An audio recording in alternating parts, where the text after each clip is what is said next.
他黄榜登科高中了探花，他柳眉杏目京城一枝花。我买3斤排骨送2两五花，龙生龙，凤生凤，屠户的女儿卖猪肉。娟子，给我来半斤肥瘦，剁了包饺子。好嘞，我抽出2把宽刃菜刀，随手轻划下一条肉扔到菜板上。只听得当当片刻后，用荷叶包好的半斤臊子用草绳一捆就到了买家手中。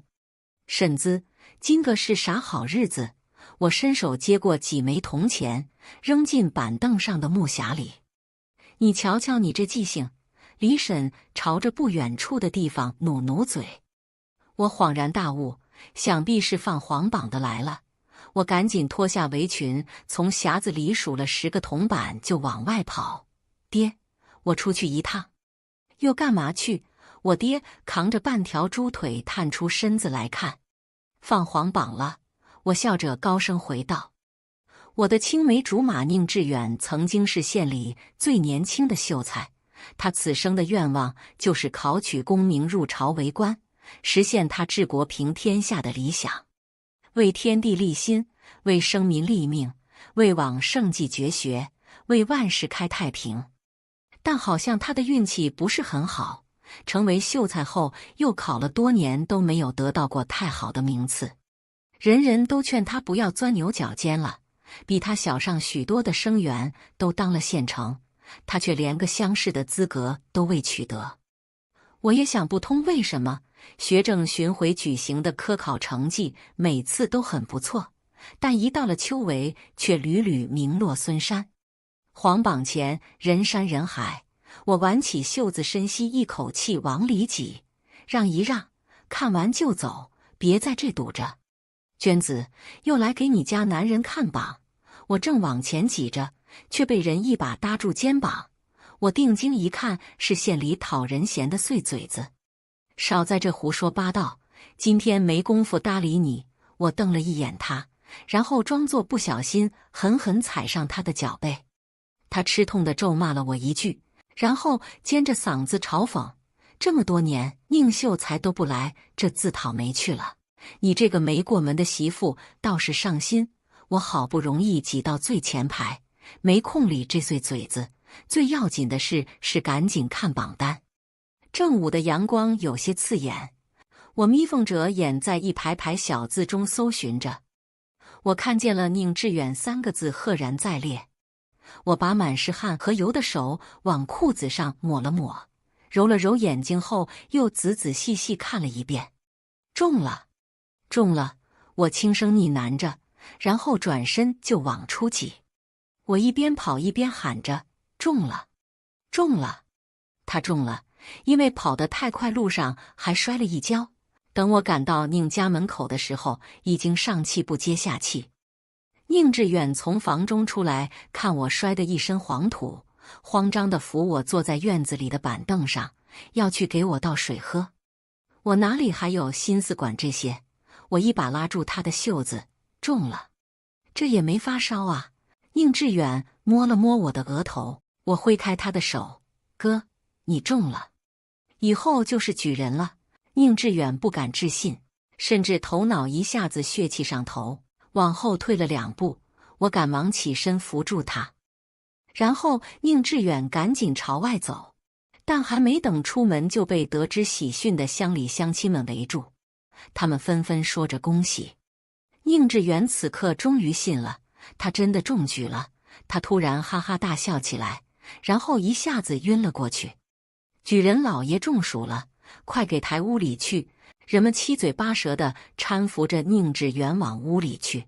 我站在门口看着眼前的景象，恍惚之间竟也不敢相信，慢慢朝着家中走去。我的神识被我爹剁棒大鼓的声响突然唤回。我站在摊子前同我爹讲：爹，他中了。我爹没听清，放下刀，用脖子上的毛巾抹了一把汗。啥？猪又中了？我说：致远哥中举了。我又重复了一遍给我爹听。我爹也愣了片刻，然后开始收摊。愣着干嘛？快跟着一起收拾，一会去宁家呀！我突然懂了我爹的意思，忙跟着收拾起来。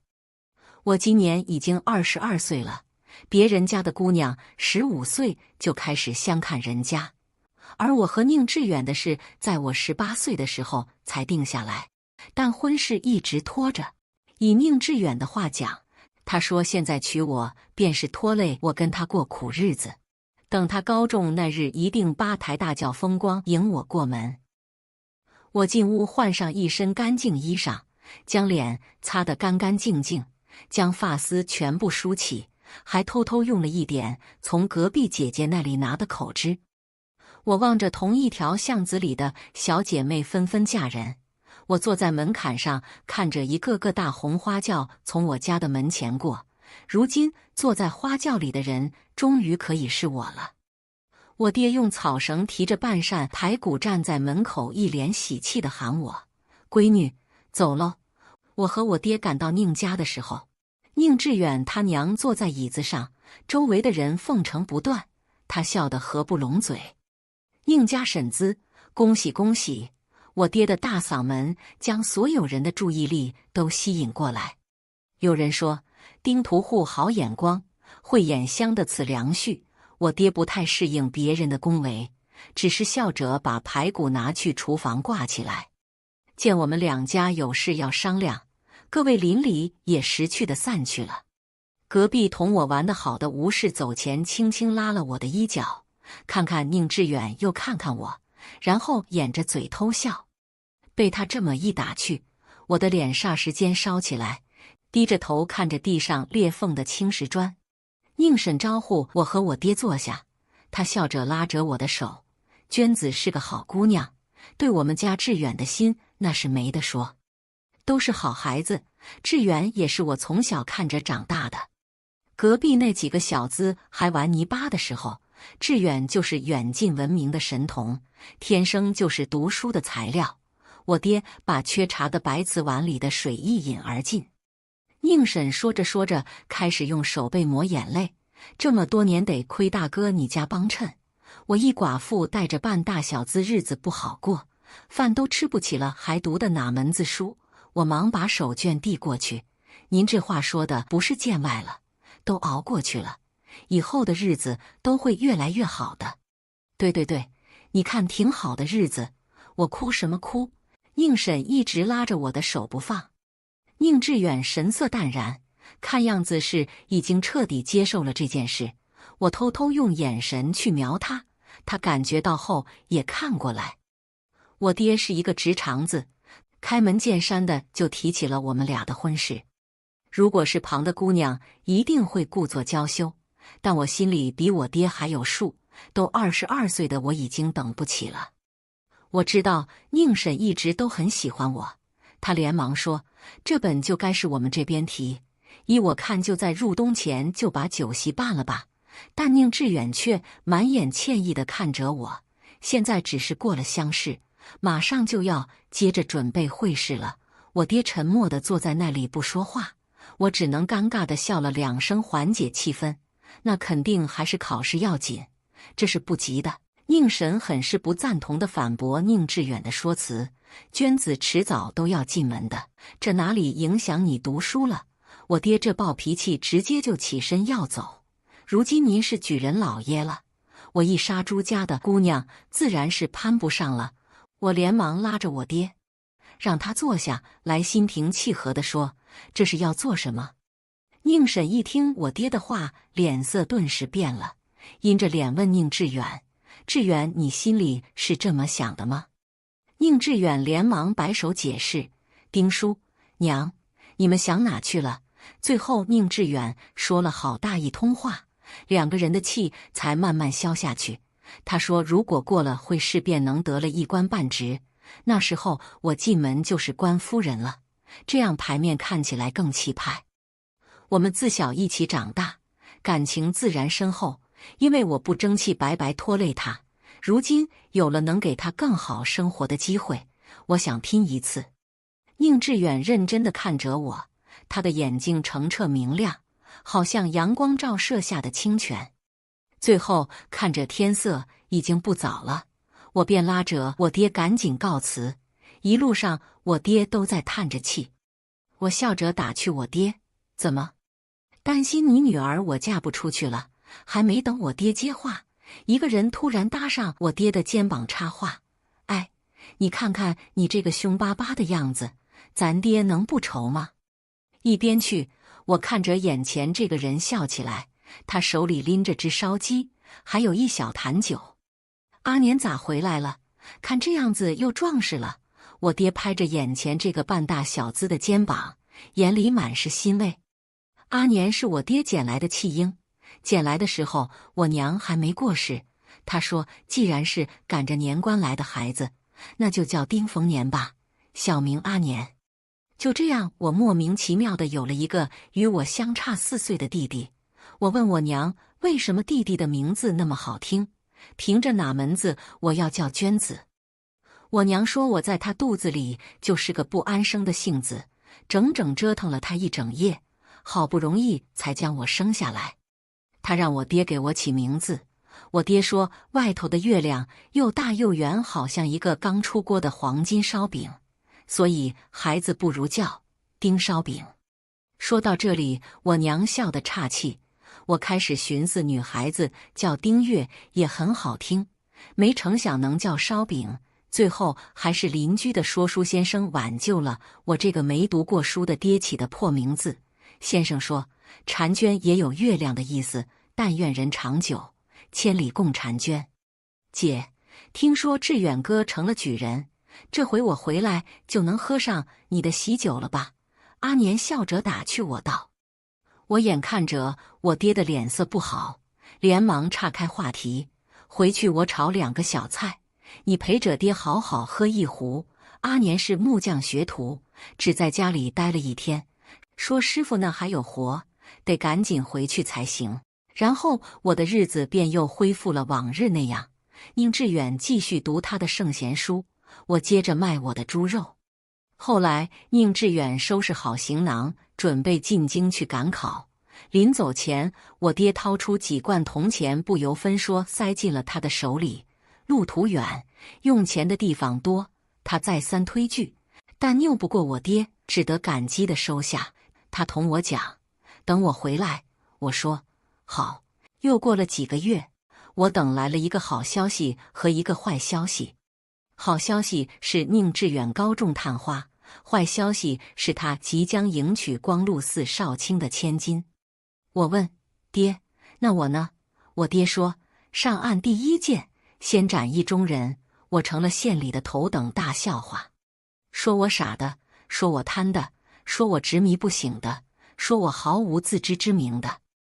我只觉得奇怪，明明倡导让女子忠贞不二的也是这些人，怎么到了我这里就要笑我癞蛤蟆想吃天鹅肉？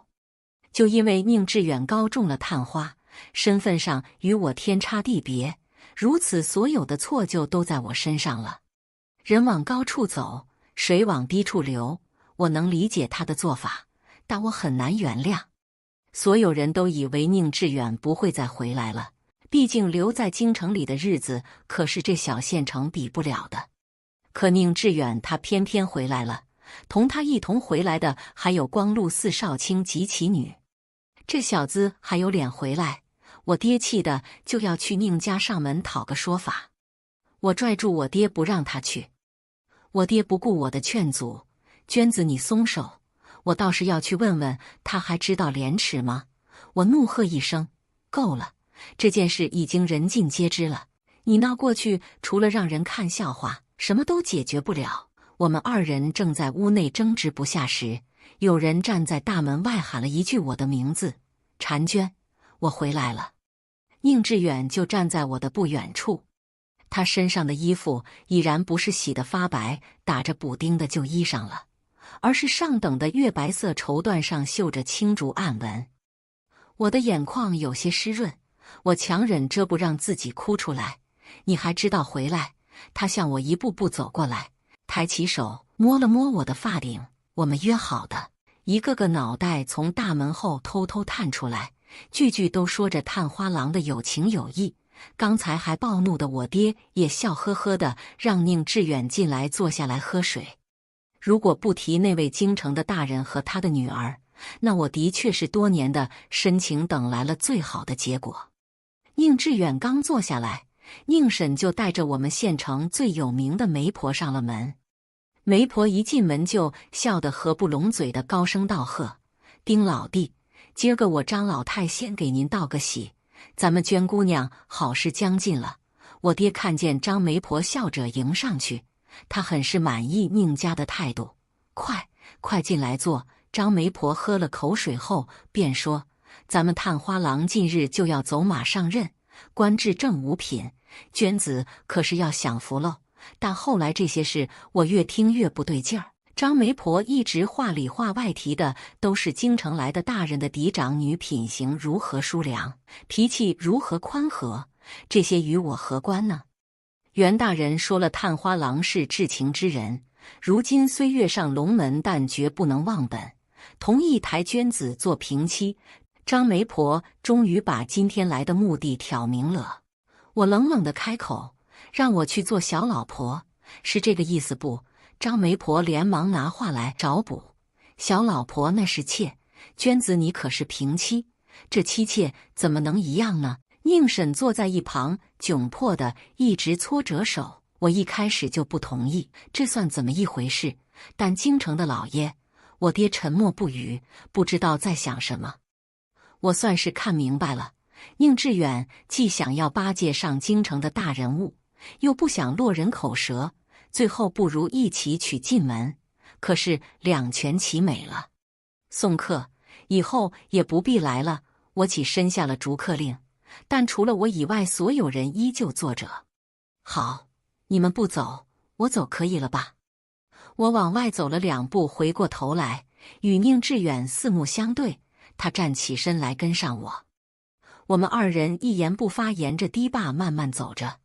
最后宁致远先开口道了歉：“抱歉，但如果你我想结成连理，只能如此。”我面无表情地问他：“你知道你耽误了我多久吗？”他想了想回答：“从18岁定下婚约，至今已有5年，可笑。整整已经10年了。如今我虚岁已经是24了。从他给予14岁的我希冀开始，我傻傻地信了10年。我本来还想质问他为什么心思变得如此之快，曾经共同经历的那些都不作数了吗？但现在我真的什么都不想问了。显而易见的答案摆在面前，何必自欺欺人？我也不愿意见到当年我所喜欢的如同翠竹般的少年，在我面前谎话连篇。我转过身说：“恐怕这次不能如你意了。宁大人，祝您以后步步高升。”只听宁致远在我身后说道：“我总能如意的，你必嫁我。”我在街上漫无目的地逛着，同我熟识的人一改之前的冷嘲热讽，都陪着笑脸同我打招呼。在这些人眼里，我算是跟着一人得道，鸡犬升天了。姐，阿年穿着一件土色的短褂，离着老远就笑着朝着我挥手。我也抬起手来招他过来，他应该是得知了宁致远回来的消息，所以回家来看看。阿年扬起一张笑脸说：“姐，我就知道致远哥不是那种人，之前肯定是有事耽搁了。你看这不回来找你了吗？”是了，宁致远在所有人眼里都是一副君子如玉的模样，所以只会有误会，他怎么会错呢？我说：“如果姐姐要去给人做妾，你怎么想？”阿年抿着嘴想了好一会儿：“我不许，凭什么呢？凭什么呢？凭我大龄还未婚嫁，凭我同宁致远的事人尽皆知，凭我爹只是个杀猪的平民老百姓。我同阿年讲，宁致远是一定要娶官家小姐为正妻的，人家念我对宁致远一往情深，同意我过去做平妻。姐，你容我想一想，我不太明白这些事。”阿年陪我一同蹲在地垄上，手里拿着一根枯草杆扯来扯去。我说：“那就先回家去吧。”我们2人到家的时候，客人都散去了，只剩下我爹一个人坐在桌前，沉默不语。我装作无事发生的样子：“爹，阿年回来了。我爹抬起头，也重新挂上一张笑脸。臭小子，过年都没回来，这不是接了个急活，跟着师傅去外县给人家打橱柜去了。阿年从缸里舀了水洗了把脸。吃完饭的时候，我们3个人各自心里都有着解不开的结，索性便干脆都闭嘴安静吃饭。阿年突然把碗撂到桌子上：“爹，我不同意姐去给宁致远做妾。和你爹你还敢摔摔打打了？”我爹本就一肚子火，说话的声音也高了8度。我连忙劝着：“这是干嘛呀？吃完饭再好好说。”我爹把筷子一摔：“你倒是在这像个局外人，我俩这是为了谁？我当初就说宁致远这小子非池中之物，你17的时候听我的话找人说没嫁了，还有这么多事吗？”阿年忙为我辩解，说后来2家不是订婚了吗？谁也没想到宁致远最后会扯这么一出。男人间传着一句混话：升官发财死老婆。我爹把地上的筷子捡起来，叹了一口气：“话糙理不糙，这世间向来都有着相似的事情发生。男子发达后逼迫糟糠之妻下堂。”我爹说我年岁大了，官媒都上门说过好多次亲了，与我匹配的男子不是家中一贫如洗，就是身有残疾，再不就是罗夫续弦。宁致远如今是我最好的选择，能嫁到五品大员后院中做平妻，看在我2人之间多年感情，他也不会苛待我。好像如今错的都在我了。听我爹的意思，我要是不嫁便是不孝。愿得一人心，白首不分离，原来都是假的。在这世间保有深情，本就是愚蠢的。我起身收拾碗筷，容我想一想吧。我爹叹着气回屋休息了。阿年跟着我去厨房一同收拾家务。阿年一边刷着碗，一边侧过头看着坐在板凳上发呆的我：“姐，我觉得就是不对。阿年今年19岁，本来也应该说亲，但因为大家都知道他是我家收养的孤儿，猜测我爹的买卖和钱应当都是留给我做嫁妆的，没有人家同意把女儿嫁过来。后来，在我跟着帮衬家里的铺子，阿年跟着李木匠拜师学艺后，外界对这种认识更加根深蒂固。你可别跟着操心我的事了，有没有喜欢的姑娘？和我说说看。”我扭过头，笑着打趣阿年。我本是一句玩笑话，但阿年从脖子到耳朵都红了。有，但是人家看不上我。阿年垂头丧气，小声说着。在我再三追问下，阿年喜欢的人是位登船女，这位风尘女名为莺儿。阿年，你这是糊涂，你怎么能流连于那种地方？我顺手将一旁扫炉灰的短条帚扔过去打他。阿年一边躲一边解释，这个婴儿姑娘上门来找李木匠打首饰匣子，因为带的钱不够，于是李木匠说如果是学徒做的话，就只要1半价格。后来这个婴儿姑娘因为阿年手艺好价格低，便总来委托，还介绍了其他小姐妹来，一来二去2个人就熟识了。姐，我也知道不对。阿年垂头丧气地说。我说喜欢上一个人从来都没有错，就如同我现在都不觉得自己错了，错的从来都是人，而不是深情本身。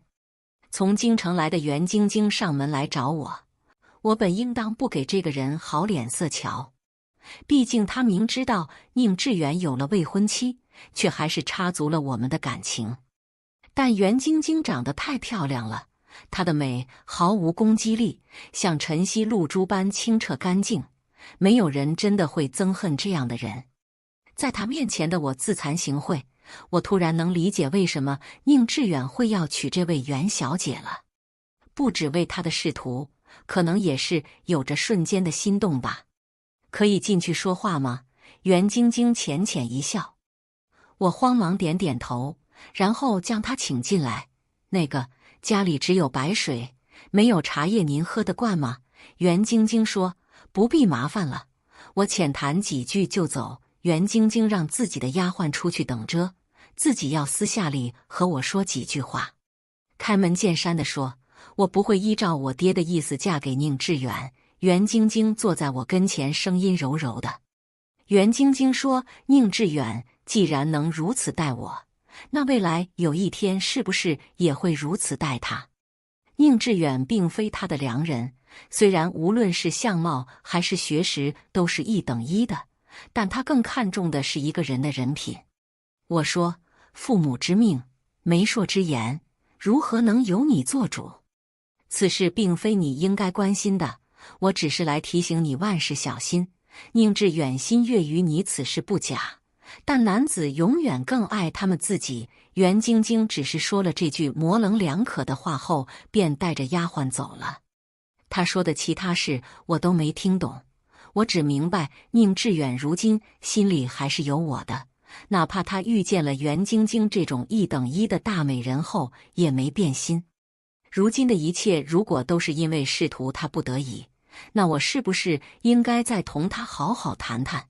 如果同袁姑娘所说，是不是我们之间的事还有变数？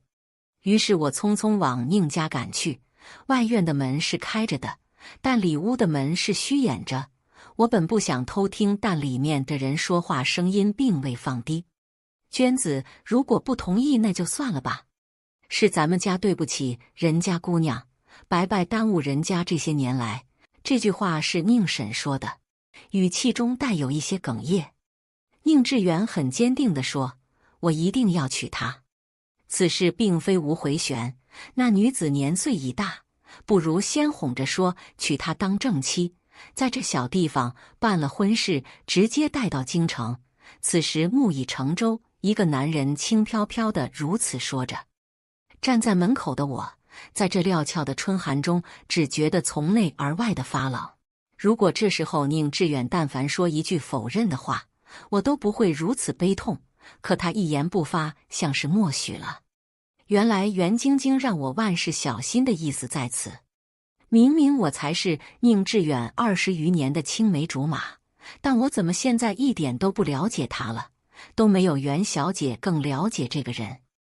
我被冻得僵冷的手突然被人握住，我扭过头去，看见了袁晶晶示意我安静地和她先走。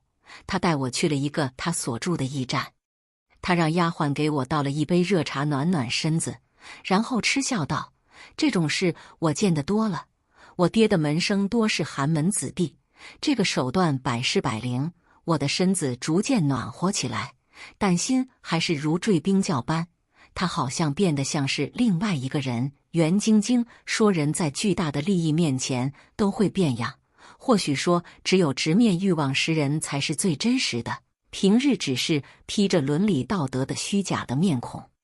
袁晶晶笑着同我讲，我今年17岁，如果不议亲，就要选秀进宫去了。我忙道了一声恭喜。何喜之有，只不过是从木笼子换成了金笼子。袁晶晶年岁比我小很多，但看着却比我老成。同袁晶晶说了半个时辰的话后，我的状态好多了，于是我便起身告辞，慢慢朝家里走去。如今我什么都知道了，但我却没有任何法子去改变继承的事实。我进了家门时，我爹刚收了摊子回家，今天生意不错，卖了整整2头猪呢。那可太好了，我强颜欢笑道。但我爹下一句话让我连笑都笑不出。他问，你同宁致远的婚事考虑的如何了？还在想？有什么可想的了？除了他你还能嫁谁呢？我爹一边说，一边去灶台上拿花生米垫垫肚子。我说，我出家。这一句话给我爹吓得不轻，手中的碗没端住，一下子掉落在地，花生米咕噜噜撒了一地。阿年这时候也刚回来，看着一地狼藉，吓了一跳。我爹忙说，快给你姐锁屋里去，她要去当尼姑。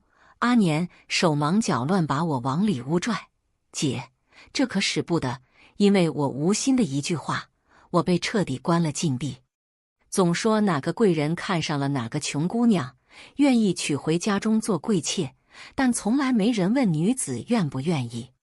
听说我要出家的消息，宁致远一大早就来我家找我，同我爹说月底就办酒席，八抬大轿迎我进门。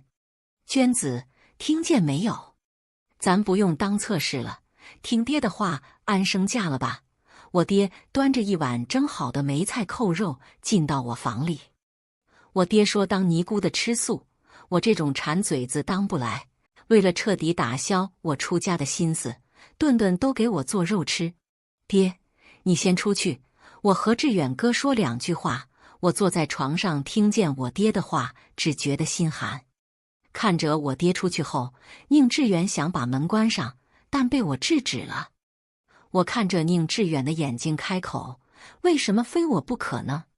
喜欢你的姑娘比比皆是，宁大人您就放过我吧。我让他同外面讲，是我不愿意，是我一个屠户女不知好歹，和他没有关系。宁致远握住我的手，因为只有你见过我最落魄的样子，别的姑娘都是奔着我锦绣前程来的，只有你明知我可能一辈子籍籍无名，却还是陪在我身边。如果他这番话在我15、16岁的时候说，那我真的会感动到为他死心塌地，但如今我却只是把手抽出来说：宁致远，你真的很自私。宁致远盯着我的眼神逐渐从温柔变得狠厉，我不自觉地退了2步，然后被床绊倒，一下子跌坐在他上。他说：我们两情相悦，你为什么不愿意呢？我与你青梅竹马23年，如今你让我欢天喜地嫁你为妾，我如何愿意？今个是袁晶晶，那以后会不会还有张晶晶、赵晶晶、李晶晶？我认为的感情从来只有2个人，我不是大度的人，容不下其他人。宁致远按住我的肩膀，他死死盯着我，我心中顿时有了些许危机感。宁致远，你弄疼我了，你松手，别让我恨你。宁致远一瞬间泄了气，无措地将手垂在身侧，他想再说些什么，但突然宁婶同一群人涌进屋中。这群人看着我和宁致远好端端坐在那里，他们大眼瞪小眼，本来准备好的说辞一句说不出。我爹与阿年听见声响，连忙也跟进来。我爹不明所以地问：这是咋的了？我冷笑着站起来，如果不是我长了心眼留了门，是不是此时此刻就如你们所愿，生米煮成熟饭了？倘若关了门，到时候我真是有苦说不出，名声彻底就毁了。阿年没听懂我话中有话，米刚淘完，现在就开火吗？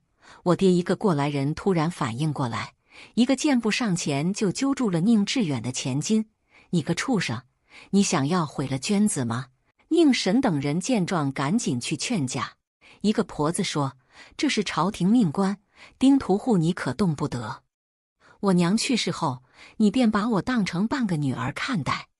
既然如此，为什么非要推我进火坑，把我往绝路上逼呢？我同宁婶如此说道。但我也明白宁致远才是他的亲儿子，即使他再喜欢我这个准儿媳，我也始终都是外人。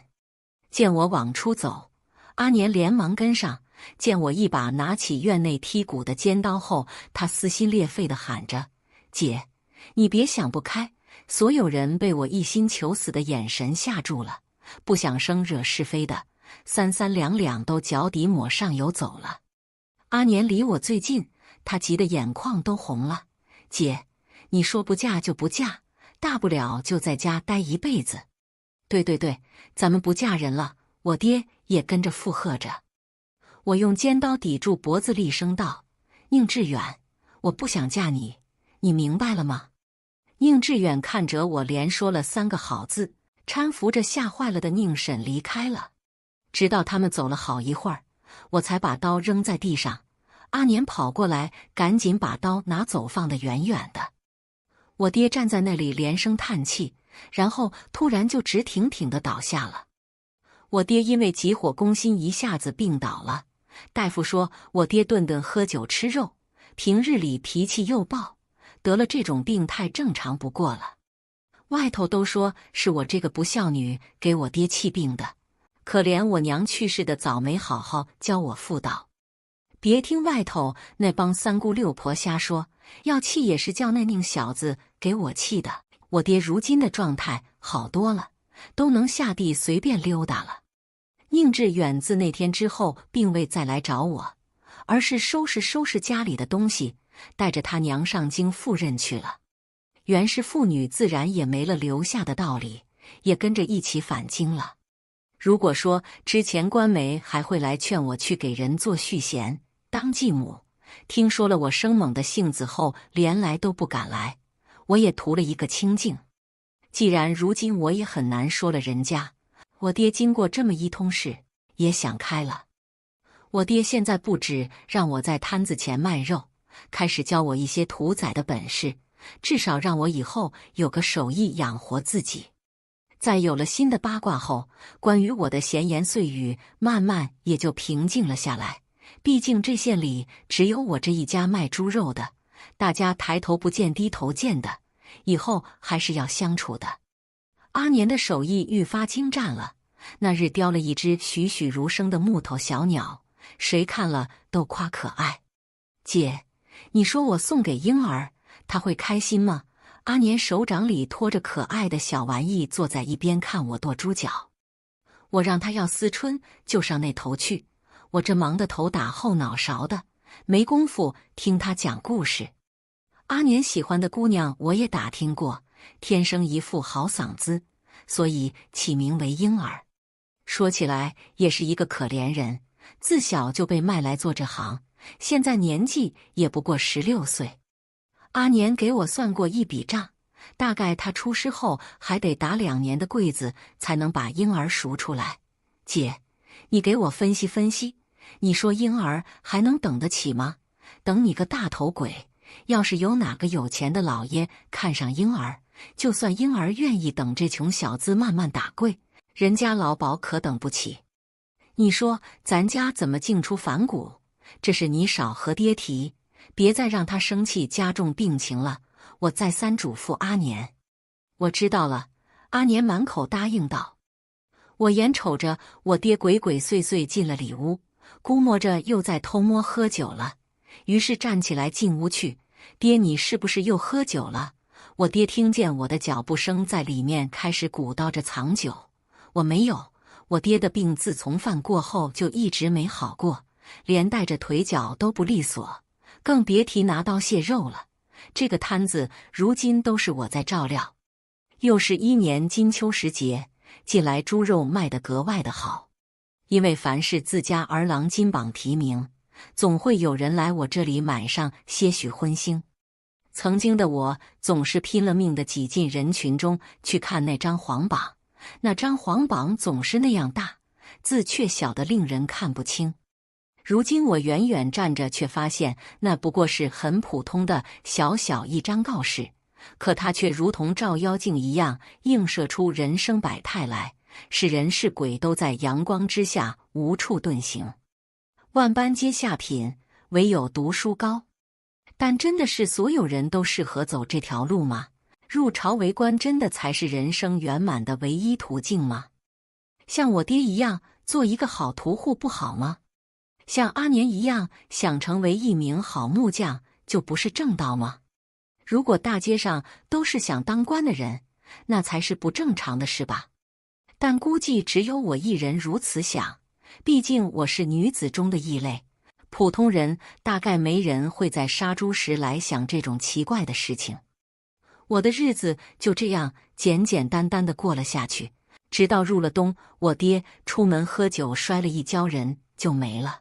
阿年赶回来同我一起料理我爹的后事，我的心空落落的，同我娘去世的时候一样。当亲人去世的时候，人其实很难悲痛欲绝，更多的是没有实感。直到在某一个你习以为常的瞬间，发现少了这个人后，一切都不一样了，巨大的悲痛才会突然涌上心头。阿年，姐姐现在只有你了，我跪在灵堂前轻轻说着。但我也明白，阿年最后也将娶妻生子，组建新的家庭，我终究是孤身一人。阿年没有说话，只是轻轻拥住了我的肩膀。按道理来讲，我和阿年应当为爹守孝3年，期间不得行嫁娶之事。但出了些意外。婴儿姑娘知道阿年有心为她赎身，但凭着阿年一个人来凑钱，怕是要很久。于是自己拿着这些年攒下的银子去求老鸨放人。本来这事是行得通的，但有个员外看上了婴儿的这副嗓子，横插一脚要娶婴儿回去当小妾。老鸨于是坐地起价。于是婴儿不知从哪找了偏方，一碗药下去，整个人就哑了。上好的买卖黄了，老鸨气得要送婴儿去做最低等的游女。被阿年知道后，再三求情，最后老鸨说，只要凑出50两纹银，婴儿便能恢复自由身。阿年和婴儿2个人全部家当加一起才有10两银子。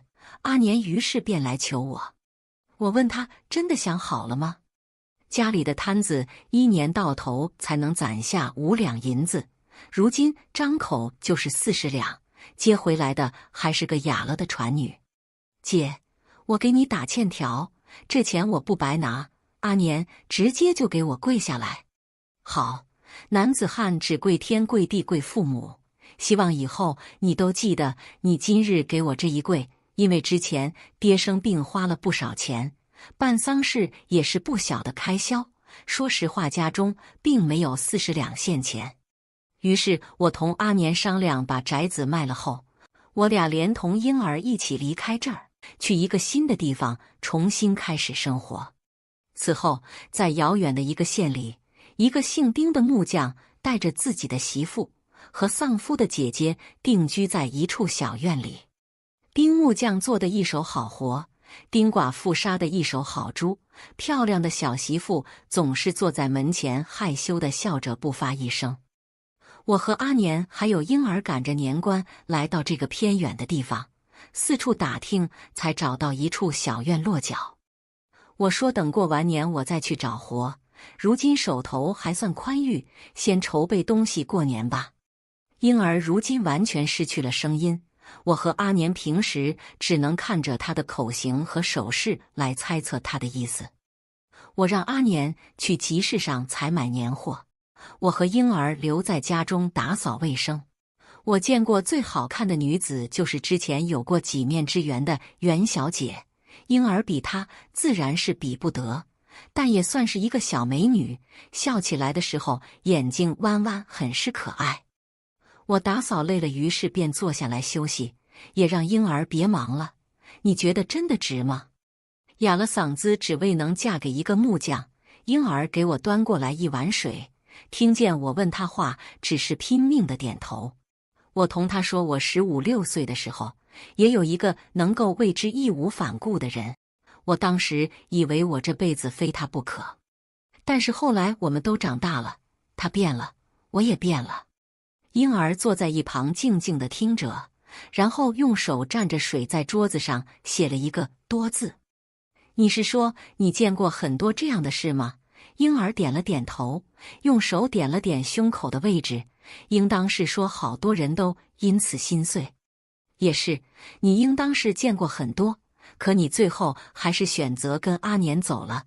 我笑着捏了捏婴儿柔软细腻的小脸蛋。婴儿想了想，然后小跑着进屋里去，拿出一只木头小鸟来。看来这只小鸟成功送了出去。我说我见过这只木鸟，阿年说过要将它送给你。婴儿轻轻转动木鸟尖尖的鸟喙，木鸟竟然变成连接的两半，展开的木鸟里竟然又有一番样子。木鸟的腹部里面是一个刻满了荷叶的水池，婴儿把水碗中的水慢慢倒进木鸟的腹部，竟然触发了机关，一只涂了白色颜料的木质莲花慢慢升起。如此精妙绝伦的玩具让我惊讶地张大了嘴。我说别的学徒都得学个5、6年才能自立门户，阿年去了2年回来就说什么都学会了，不想再去了。我有点后悔了，后悔让阿年打欠条的时候没再要3分利了，就这手艺还上40两，也就1年功夫。婴儿拉了拉我的袖子，指了指莲花，又指了指自己，然后又让我仔细看了看池塘的底部，一条遇水才能显现的红里围绕着莲花。好小子，有这手艺先不孝敬他老姐，全用来哄小姑娘了。婴儿的意思大概是他是那朵白莲花，阿年是那尾红鲤，然后婴儿又指着白莲花疯狂摇头。我突然明白了，婴儿意思是说自己怎么配得上纯白无瑕的白莲。我拥抱住婴儿的肩膀，你怎么配不上呢？阿年看见的也许是你的内心吧。婴儿头轻轻靠在我的肩膀，发出轻轻的啜泣。我慢慢安抚着他，却被买了东西刚进门的阿年看见。他赶紧过来护住婴儿，姐，你怎么能欺负婴儿？看没看见，这白眼狼有了媳妇就忘了姐。婴儿连忙拉着阿年的袖子，摇着头，意思是和我无关。但我向来喜欢捣乱，板起脸来学起恶婆婆的嘴脸，就让她多干点活怎么了？嫁进我们家来就要听我的规矩。阿年也知道我是在这戏弄她，也跟着我演起来。按理来说，我才是家里的顶梁柱，要立规矩，哪里轮到你来立？我和阿年2个人闹作一团，最开始的确是开玩笑，结果到最后闹急眼了，真的扭打起来，给一旁的婴儿急得不行。因为闹得动静有些大了，隔壁的大哥过来劝架，结果也被迫加入了群架之中。最后我打累了，主动退出，这才结束。我以毫发无伤，以1敌2的战绩，迅速在这个新地方站稳了脚跟。可能的确有这位只是路过好心大哥宣传的夸张成分在，但现在大家都知道城北有一个彪悍的小寡妇，这个知名度给我后续杀猪卖肉的买卖做了很好的宣传以及震慑作用，既没人敢来砸我的场子，大家一觉得我杀猪肯定是把好手。但阿年说我应当是这辈子都嫁不出去了。我未曾想到有生之年还会见到宁致远，他已经不再是身如轻松的少年模样，他挺着圆圆的肚子，粗粗的手指上带着白玉扳指，胖得早已没了下巴，头发看似也是稀疏了许多。但不得不说，他现在更像一个官老爷了，越来越贴合人们心中位高权重的高官形象。县里的百姓们挤在我的摊子前，他们是来看新上任的巡抚大人。宁致远目不斜视地骑着一匹瘦马从我面前经过，他满是油光的额头沁着汗珠。我自嘲地笑笑，低下头接着磨我的刀。县令跟着他的马一路小跑，颜色谄媚地迎着他前往我们这最好的酒楼去。婴儿挤过人群来，他附在我耳边轻声细语地同我说了几句。如今婴儿的嗓子逐渐恢复了一些，但声带伤了根本，所以说话的音量特别低，如果不靠近仔细听，根本是不知道在说些什么。我把摊子用草帘一盖，嘱咐婴儿在这看摊，如果有人来买肉就记下来，等我回来后亲自送上门。原来是一个推销木料的可怕商人来了家里，这批木料比普通的价格贵了3成。阿年出去做工了不在家，婴儿拿不了主意，便出门寻我回去处理。我赶回家的时候，只见一个面露凶相、皮肤黝黑的男人坐在一堆木料上。我走近后看清他的右脸上有一道伤疤。他见我走过来，从车上跳下来，你就是丁木匠的夫人，那个快被你吓哭的才是。我笑了笑，长成这副样子，难怪婴儿那小胆子怕到不行。都一样，能管事就行。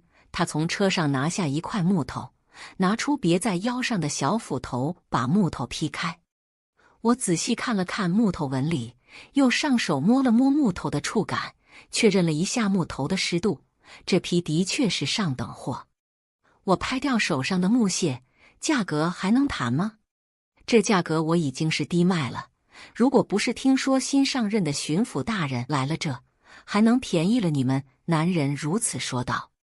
我想了想说，成，你这车我都收了，我让男人把木头卸在后院，我去屋里给他拿钱。男人干完活后，坐在院子里用大碗喝水。我问他，来告状？你怎么知道？我说最近来的外乡人都是拿着诉状来的，寄希望于新来的巡抚是位青天大老爷。男人说他的妹妹被当地的恶霸强占，他去官府报案，但这人被抓进去不过3天就又被放了出来，反而是他因为报假案被抓进去关了数月才出来。出来的时候得知妹妹1个月前竟然得了急症死了。他说找了很多熟悉的人了解情况，但每个人都说是得了病。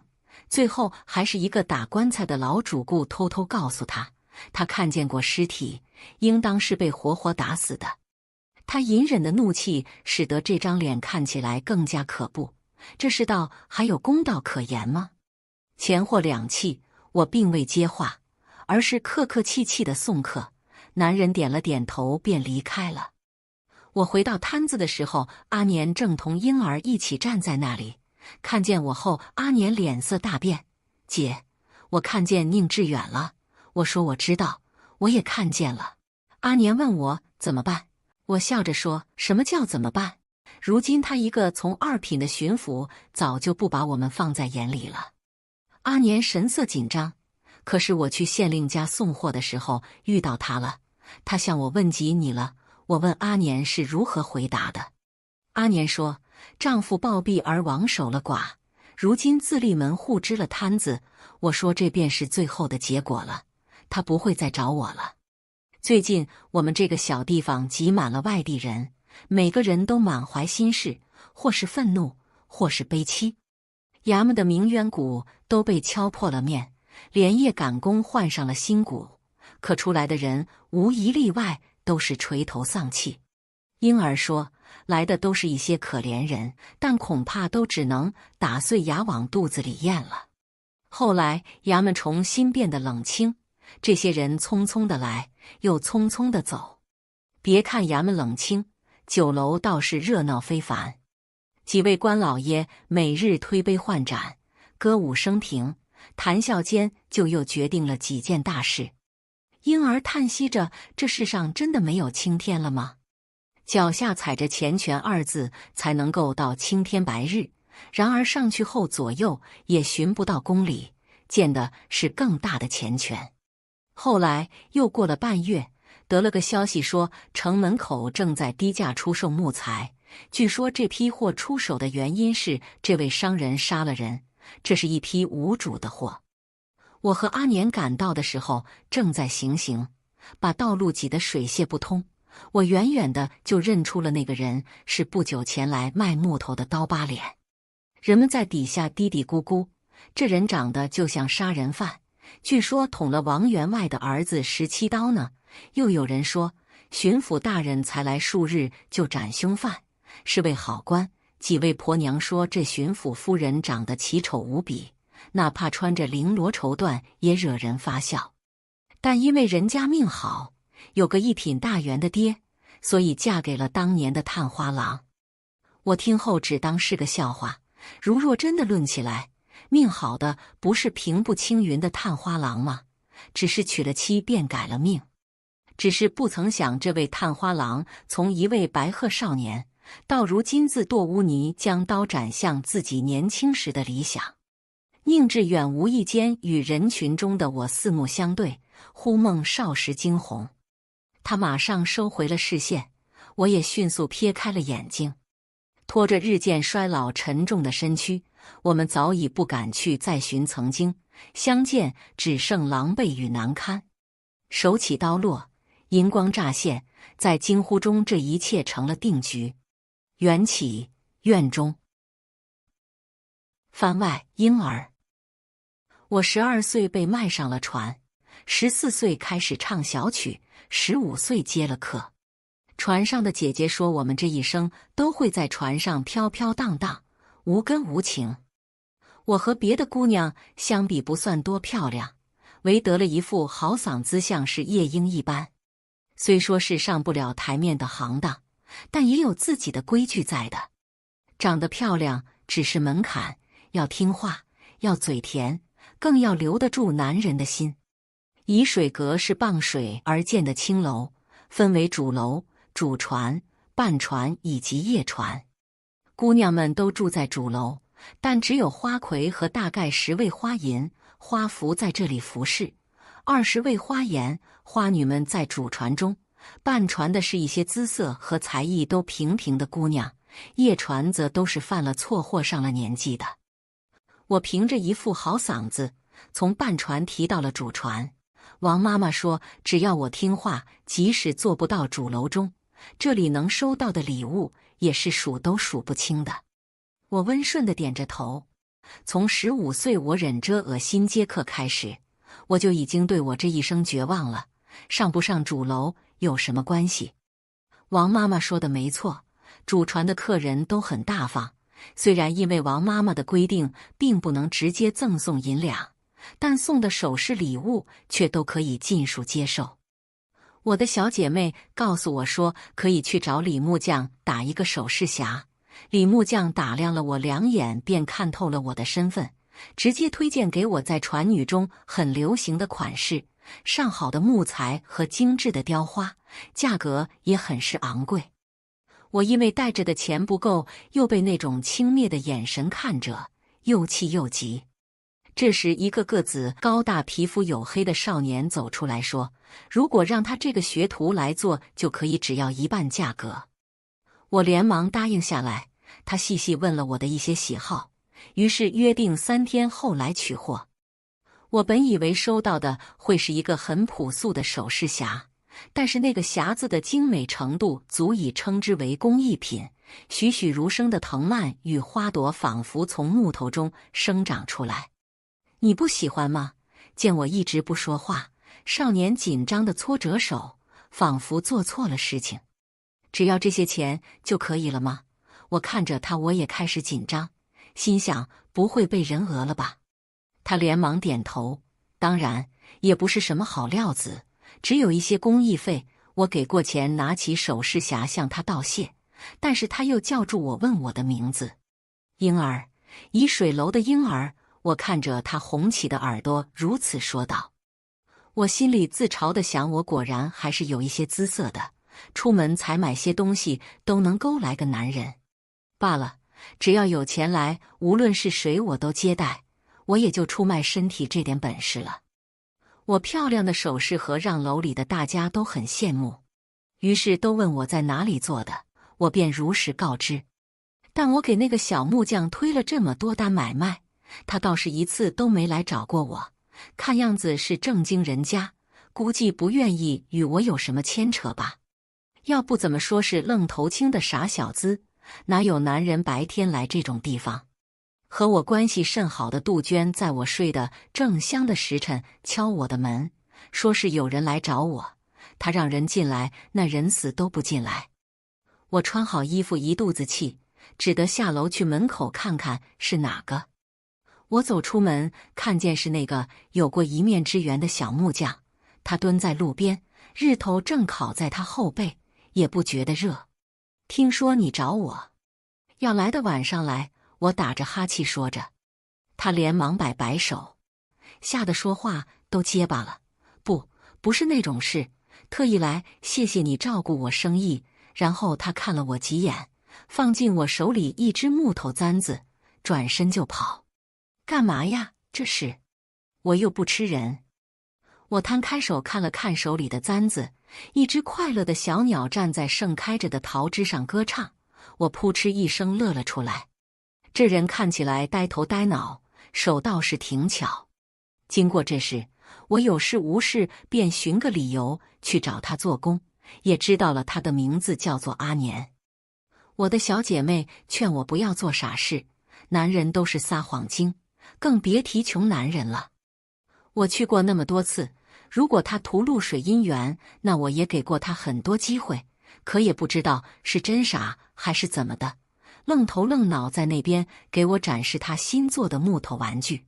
我说，除了身子，我也不知道他还图我别的什么。我除了这早就一无所有了。我和阿年逐渐熟识，只要是明眼人都能看出来他喜欢我这个风尘女。他问我最喜欢什么花，我随口说着莲花，只因为我住的房间推开窗户就是湖。你喜欢吗？他小心翼翼地问我。我看着随着注水，他送给我的木鸟玩具腹部中逐渐升起的白色莲花，我眼睛酸酸的，我怎么配得上白莲呢？阿年不知所措，不是你说喜欢莲花的吗？啊，是不喜欢白色，那我重新刷成粉的。我说没有，我很喜欢这个玩具。阿年用他的袖子胡乱给我抹眼泪，你怎么哭了？真不喜欢，咱就不要了。扔了，我现在就扔了。你敢？我连忙夺下玩具。这个男的是不是脑子也是木头做的？后来阿年问我，如果想带我下船需要多少钱？我想了想说，唱曲是按曲目收费，过夜就是另外的价格了。我不是这个意思，我是问，要永远带你走需要多少钱？你要娶我回去当小妾了吗？我有些期待地问，毕竟对于我们这些人来说，能给人当妾算是这辈子最好的结果了。阿年却连连摇头，不能当妾，当妾的最没出息。我姐为了不给官老爷做妾，都以死相逼了。那是因为你姐姐是正经人家的黄花大闺女，我一个都不知道清白为何物的妓女，当个妾就知足了。所以呢？你问这个干什么？我有些不懂这个人在想什么，不会要荒唐的娶我为妻吧？我要是明媒正娶进了他家的门，他爹不得打断我的腿，他姐不得挠花我的脸。但是阿年就是很认真地说着，旁人听了笑掉大牙的承诺，就是喜欢你，想娶你为妻，你是不愿意吗？他惴惴不安地看着我，我可能也被他的木头脑子传染的有毛病了。我说我愿意。王妈妈很爽快的就同意放人了，我们两个努力凑钱就能够将我赎出来，但可能老天看不惯如此贪心的我吧，有人横插一脚要高价买我走。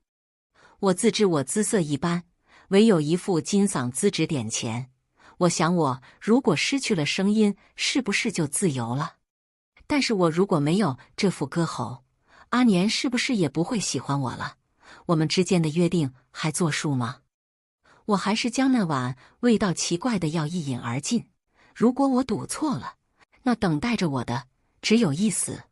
假如真的走到了绝路，希望我可以被埋葬在我窗外的莲花之下，连同我的红妆梦和绝望的爱。王妈妈知道我失声后，连着扇了我10几个大耳光，我被打得头昏眼花，瘫在地上。她说，最好你那个穷小子能拿得出50两，否则你就去夜船上接客吧，不过那里可都是你喜欢的穷鬼。王妈妈如此讥讽着我，叫来和我关系很好的杜鹃，让她去给阿年传话，给他7天时间凑钱，否则以后就去夜船见面吧。第1日他没来，第2日他没来，等到第5日的时候，我已经放弃了希望。是我不相信过来人的忠告，一意孤行，为了所谓的爱情。婴儿，走，咱们回家。门突然被打开，阿年向我走过来，拉起我的手。阿年的身后站着的是一个年长的女子，她身上粗布麻衣，姿色平平，唯有一双眼睛明亮的让人过目不忘。婴儿姑娘，我们回家。那名女子看着我们微微一笑。我想对他们说无数声谢谢，但出不了任何声音的我，只能跪下来给他们一拜。我的泪水无论如何也止不住，我这种人怎么配得上这么好的阿年？我被阿年领着走出沂水阁，慢慢回过头，我看见无数双羡慕的眼睛。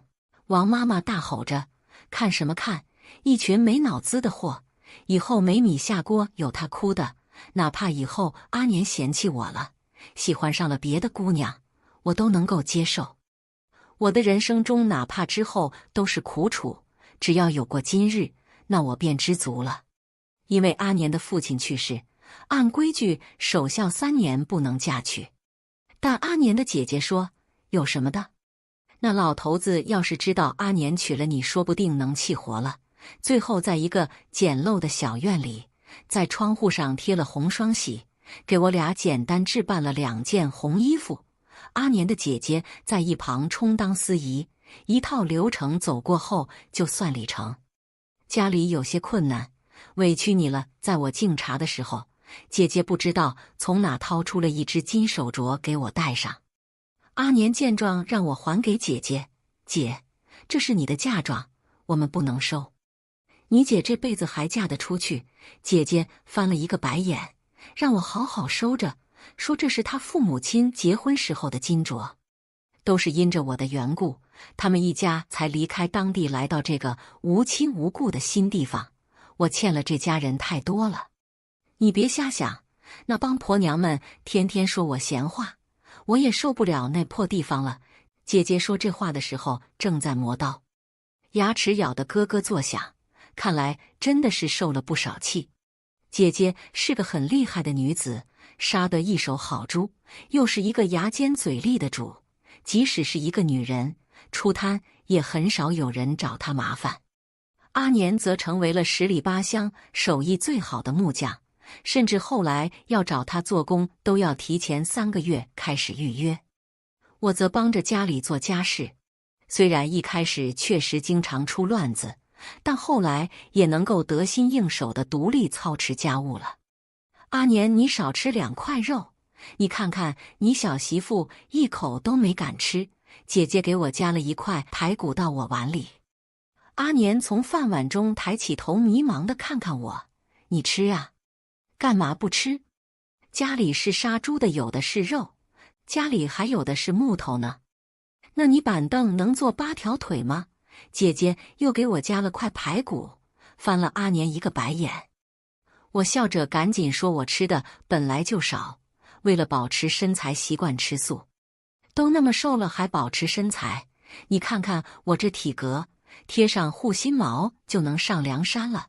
姐姐不赞同地说着，她总觉得我太瘦了，风一刮就被吹跑了。我想姐姐年轻的时候应当也是个很漂亮的女子，但如果想自立门户，那便一定要同男子一样。世人都以为美貌才是上天对女人的馈赠，但我深知没有力量的美丽只会带来无尽的诱惑与灾难，让你轻而易举地沉沦到依附他人而活的道路。我靠着一场豪赌赢得了如今的好命，但我只是侥幸的例外，我看见更多的是红颜命薄。所以哪怕世人都说姐姐膀大腰圆，命里就是个屠户，但在我眼里却只能看见那个手起刀落、自强不息的灵魂。后来我们这里上任了一个新的巡抚大人，姐姐望着这位大人露出浅浅的微笑，好像在回忆着什么开心的事情。但晚上我把这件事同阿年讲过，他却气愤地说，就是这个狗官害的姐姐如此。姐姐陪着一个穷命书生直到他高中探花，一场海誓山盟，等到最后却是笑话一场。姐姐却还能够笑着说，都是过去的事了，提他做什么？我问姐姐有没有后悔过，多年深情都错付掉。她说，如果我后悔了，那岂不是也辜负了那年的春光？有些人最后拥有了春天，有些人却终究是春天的过客，他们最后总要乘着风去寻找真正属于自己的季节。你又哭，怎么老掉金豆豆？阿年回来又该说我欺负你了。姐姐想给我拿手帕擦眼泪，但她却经常不带这东西，最后拿了1块抹布在我脸上瞎抹。姐，你拿1块抹布就想杀人灭口？刚进门的阿年大喊着。阿年有时候呆头呆脑，好像一只呆头鹅，但有的时候脑子里又充满着各种奇思妙想。姐姐和我说，阿年对我已经耗费尽了这辈子在感情上能想到的小妙招，以后这榆木脑袋肯定不会再有心思喜欢别人了。但他总是做一些会让其他姑娘误会的举动，他不自知的这种情况更让我生气。你有想过我为什么生气吗？我背过身不去理阿年。他痛心疾首地说，我已经在反省了。那你就说说你昨天那事错在哪了吧。我转过身抱着臂，等听他的解释后就给台阶下来。他突然眼神变得迷茫，什么事？不知道什么事，就在这反省。我更生气了，气得一拳踹在他的肩膀上。我打他，他和没事人一样，我倒是差点从凳子上仰过去。他赶紧接住我，开始委屈巴巴地哄我。我错了，你不要生气好不好？好婴儿。不好。我想要推开他，但他却是比我力气大很多，就是紧紧抱着我，把头埋进我的脖颈。行啊，丁逢年就欺负我瘦小是吧？你等我去姐姐那里告状，让她一脚给你头都踹到城西头去。你怎么不说话？是不是又想去我姐那里告状？阿年像是看出我赌气不说话的真正含义。我说怎么会呢？我能有什么坏心思？不过就想看一场蹴鞠。最后我这状还是没告到丁大人那里去。阿年秉着家事清官难辨的思路，给我买了对耳环，把这事了了。说实话，在我年纪还小的时候，特别害怕男人，尤其是阿年这种体格较大的男人，因为留下的都是些不好的回忆。这些客人们经常会不知轻重，最后遭罪的总是姑娘们。后来和阿年的洞房花烛夜之时，我也是硬着头皮做好了心理准备，毕竟也不是大姑娘上轿头一回，再矫情可真的没必要。但阿年好像什么都不懂，拉着我躺下沾枕头就着了，我却一直睡不着，只能听取蛙声一片。不是外头的青蛙，是躺在我身边打呼噜的大黑蛤蟆。后来因为邻居都在问我们什么时候打算要孩子，问得烦了我，便主动提出圆房的事。我看你很害怕，要不还是算了。阿年在灯下雕刻着什么，说得毫不在意。我以为是你不懂，我有些惊讶，我竟然表现得如此明显吗？他说我的手一直在微微颤抖，即便面上是笑靥如花。原来不是我装的天衣无缝，是我从来都没被人在乎过，没人在乎我害不害怕，也没人在乎我浑身青紫的第二天怎么熬过去。你怎么哭了？我真的没嫌弃你，我就是看你不愿意，没这档子事不也过得挺好的吗？阿年赶紧放下手中的木雕过来安慰我。我说是他总说些不该说的，惹我哭，我也不想哭的。男人的嘴骗人的鬼，明明说没有也过得挺好，现在也不知道每天吃完晚饭就把我往房里拽的人是谁，甚至都主动去收拾碗筷。姐姐笑嘻嘻地坐在院子里嗑瓜子，看着我俩撕扯来撕扯去，看来家里要新添人丁了。次年的春天，我生下了一个女儿。姐姐说，既然是春天的孩子，不如就叫知春吧。我笑着和姐姐说，我同阿年商量过了，孩子叫春月。姐姐突然恍然大悟，说是不是因为那晚是满月？后来她自己先否定了，她说她记得是弦月。我说丁春月，取了姐姐名字的含义。我们希望这个孩子能如同姐姐一样，无论以后境遇如何，都有着无尽的勇气。姐姐接过我怀中的襁褓，笑中带泪，嗫嚅着许久，却最终只是说了句好。后来家中又有了夏月、秋月、冬月3个孩子，对自己名字最不满意的当属秋月，因为他是一个男孩子。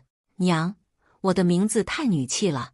秋月在一边和我抱怨，我却说，怎么想叫丁昭妹？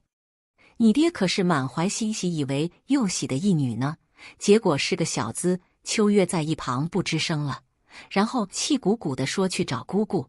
我去找姑姑说，姑姑最好了，不像娘不讲理，找去吧。你们姑姑虽然宠你们，但也是明事理的。不，他不明。姐姐带着我的儿子去官府改名去了，但改完之后，孩子哭得更大声了。我不要叫丁烧饼，我的儿子满地打滚。多好的名字！这是你过世祖父起的名字。月亮又大又圆，好像金黄的烧饼。姐姐在一旁往嚎啕大哭的孩子嘴里塞了块糖。后来阿年回来得知后说：“姐，你不能因为自己淋过雨，所以不让别人打伞。”姐姐说：“没有啊，我这不是在晴天里往他头上扣盆水吗？”但过了几日后，我的儿子回来开心极了。他说小伙伴们都很喜欢他的新名字，因为听起来就又香又脆。家里的4个孩子，春月的相貌最像我，但脾气秉性随了姐姐，像是朵带刺儿的蔷薇。到了定亲的年龄，却没有人来说媒，让我很是头疼。夏月有着一副好嗓子，但女子唱戏最是下等，我是无论如何不同意她唱戏的。冬月年纪还小，天天只会调皮捣蛋，但受着他父亲的影响，一个女孩子竟然沉迷于木工。